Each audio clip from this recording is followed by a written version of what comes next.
আমার সকাল শুরু হয় ফুল তোলা দিয়ে। ফুল তুলি, সামনেই আমার লাগানো গাছ, টগর ফুল গাছ, সেখান থেকে ফুল তুলি। তারপর আসি আমার বারান্দায় যে সমস্ত ইনডোর প্ল্যান্টগুলো লাগানো আছে, সেই ইনডোর প্ল্যান্টের পরিচর্যা, তাকে জল দেয়া, ওষুধ দেয়া, পাতাগুলো মুছিয়ে দেওয়া, এই সমস্ত কাজগুলো সকালবেলা উঠে, এটা আমার রোজকার নিত্যনৈমিত্তিক কাজ। এগুলো না করলে মনে হয় যেন কিছু একটা কাজ যেন বাকি রয়ে গেল। এই কাজগুলো আমি সকালবেলা উঠে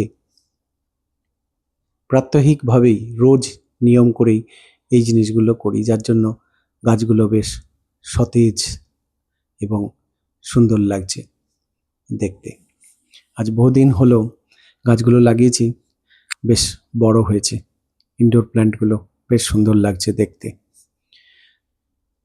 এগুলো এমন সুন্দর বেড়েছে যে দেখতেও বেশ ভালো লাগে, বাইরে থেকেও ভেতর থেকেও খুব সুন্দর।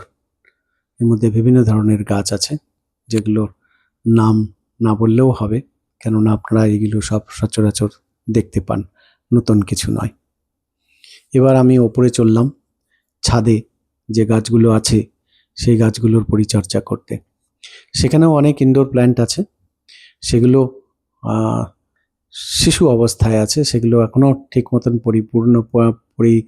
পরিপূর্ণতা লাভ করেনি।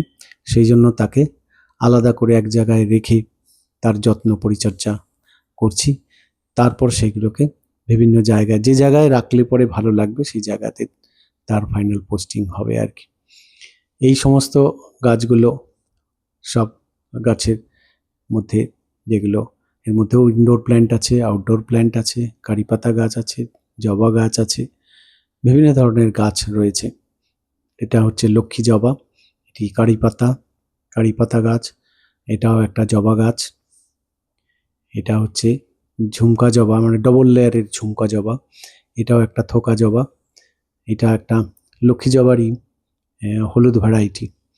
এইটা যেটা আমি স্প্রে করছি, এটা একটা সাদা জবা। তো জবা আমার কাছে আছে 9-10 প্রকারের জবা রয়েছে। এটা একটি পাতাবাহার গাছ, এটাও এক ধরনের জবা গাছ। এটা একটা থাই ভ্যারাইটি, টকটকে লাল, বেশ বড় সুন্দর ফুল, ঘটে একটা দিলে পরে মন খুশিতে ভরে যায়। এটি পেয়ারা গাছ, এটি নীলকণ্ঠ। আমার নীলকণ্ঠ গাছ দুটো আছে, এটি একটি, আরেকটা ওপাশে রয়েছে, সেটা পরে দেখানো হবে।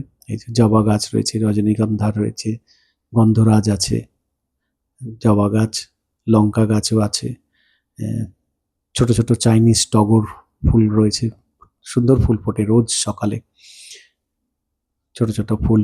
এগুলো কত ছোট অবস্থায় লাগিয়েছিলাম, বেশ বড় হয়েছে। জুঁই ফুল আছে, জুঁই ফুলের 2-3টে ভ্যারাইটি আছে আমার কাছে। একটা গোলাপ ফুলের মতন হয়, এটা আছে পতলুসাস, মানে যে সকালবেলা 9 AM যে ফুলগুলো হয়, এগুলো তুলসী গাছ।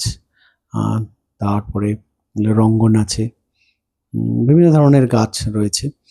এর মধ্যে যেগুলো বাড়ির একদিকে লাগানো হয়েছে সেটুকুই দেখাচ্ছি, বাড়ির ওপর দিকে যেগুলো লাগানো আছে সেগুলো এখনো এইবারে ভিডিও শ্যুট করা গেল না, এর পরের বারে সেটাকে দেব।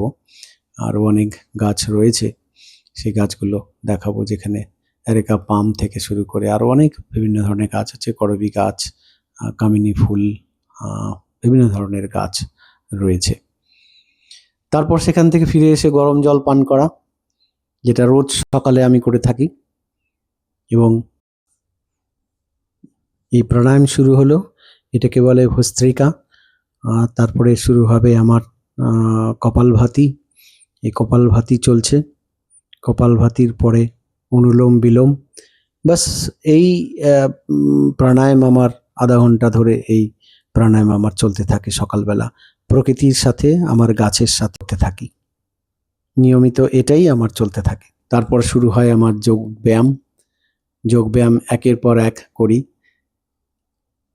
অনেক আরাম পাই এতে।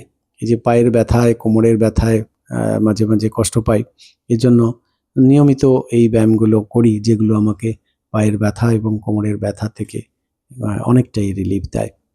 বিভিন্ন ধরনের এই ধরনের যোগ ব্যায়াম যেগুলো রয়েছে সেগুলো নিয়মিত করি, যার জন্য এই কোমরের ব্যায়াম আমি দীর্ঘদিন এই বসে বসে কাজ করে কোমর আর পা ধরে গেছে।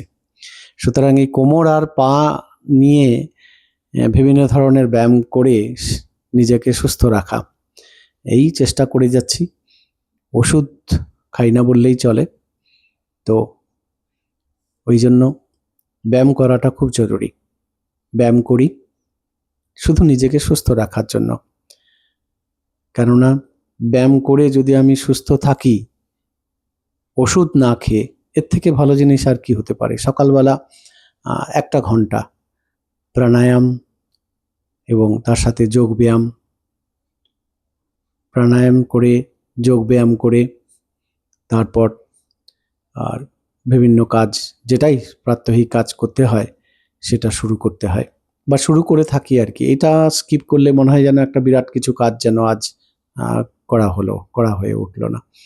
তো রোজ এটা করলে পরে সারাদিন শরীরটাও ভালো লাগে, খিদে পায়, বাওয়েলস ক্লিয়ার থাকে, ওষুধপত্রের উপর নির্ভর থাকতে হয় না, বেশ সুস্থ থাকা যায়। শুধু সময় করে সকালবেলাটা একটু এই যোগাসনের মধ্যে থাকতে হয়। 1 ঘন্টা, আধা ঘন্টা প্রাণায়াম আর আধা ঘন্টা যোগ ব্যায়াম। এইটুকু যদি করা যায় তো নিজেকে সুস্থ রাখার জন্য আমার মনে হয় এটাই যথেষ্ট। একটা বয়সের পরে তখন আর ওই ফিজিক্যাল এক্সারসাইজ যেগুলো একসময় আমি করতাম সেই জিনিসগুলো এখন করি না। এখন শুধুই ওই যোগাসনের ওপরেই নির্ভর করেছি, কেননা যোগাসন করলে পরে সমস্ত শরীরের ব্যায়াম হয় এবং সুস্থ থাকা যায়, এবং এর থেকে ভালো জিনিস বোধহয় আর কিছু হয় না। এমনি অন্যান্য ফিজিক্যাল এক্সারসাইজ থেকে মাসল বিল্ডিং হয় ঠিকই, কিন্তু যোগাসনে নিজেকে সুস্থ রাখা যায়, নিরোগ রাখা যায়, সেটাই সব থেকে বড় কথা। বিভিন্ন ধরনের যোগাসন যেগুলো আমি নিয়মিত করি তারই কিছু কিছু আমি এখানে দেখানোর চেষ্টা করেছি। তো এই জিনিসগুলো নিয়েই সকালটা আমার বেশ সুন্দর কাটে, এবং সাথে আমি একটু গান বাজনার সকালবেলা চালিয়ে দিই, সেই গানের সঙ্গে সঙ্গে আমার এই এক্সারসাইজগুলো চলতে থাকে। একটা অদ্ভুত আনন্দ ও পাওয়া যায় আর কি। শরীর তো ঠিকই হয় এই একটা অদ্ভুত এক্সারসাইজ, যেটি কারো দেখলে মনে হবে যেন বাচ্চাকে দোল খেলানো হচ্ছে, কিন্তু আসলে এটি একটি পায়ের ব্যায়াম। এই যে হাঁটুর ব্যথাতে এই ব্যায়ামটি খুব উপযোগী। এটাতে করলে পরে হাঁটু এবং কোমর দুটোতেই উপকার পাওয়া যায়, আমি তো পেয়েছি অ্যাটলিস্ট। সুতরাং আপনারাও যদি কখনো করতে পারেন তো নিশ্চিতভাবে উপকার পাবেন বলে আমার বিশ্বাস। এটি তো পুরনো, এটি একটা উত্থিত পদ্মাসন, যেটাতে আপনার শরীরের বিভিন্ন অঙ্গ, আপনার পেট থেকে শুরু করে আপনার ডেলটয়েড, ট্রাইসেপ, বাইসেপ, সমস্ত জিনিসের ওপরই আপনার একটা এফেক্ট পাওয়া যায়। যদিও বয়স হয়ে গেলে পরে এই সমস্ত ভারী এক্সারসাইজগুলো, যোগাসনগুলো ইনস্ট্রাক্টরের সাহায্য নিয়েই করা উচিত, কিন্তু এখনো পর্যন্ত শারীরিক সক্ষমতা আছে যার জন্য করে উঠতে পারছি। আগামী কত বছর করতে পারবো সেটা বলতে পারছি না। তো এরপরে আমার যোগাসন শেষ, এই আমার রোজকার ব্রেকফাস্টের থালা এসে গেছে। এই থালার মধ্যে অনেক কিছু আছে। এর মধ্যে আছে অ্যামন্ডস আছে, আখরোট আছে, খেজুর আছে, জার্মিনেটেড ছোলা আছে, কিশমিশ আছে, আম আছে, কলা আছে, কাজু আছে, অ্যাপ্রিকট রয়েছে। এই সব অল্প অল্প অল্প অল্প পরিমাণ খাই রোজ সকালে, যাতে করে এই করি। এরপরে সামান্য ফলাহার, একটু কলা, একটু আম, একটু মৌসম্বি, একটু আপেল রয়েছে, আম আছে, মৌসম্বি আছে, আপনার পেয়ারা আছে। এই সমস্ত নিয়েই টুকটুক করে সকালবেলার ব্রেকফাস্ট এতেই আমার হয়ে যায়। আমার মিসেসের বানানো ব্রেকফাস্ট শশা, চিল্লা, ছোলার ডাল, বাস এই।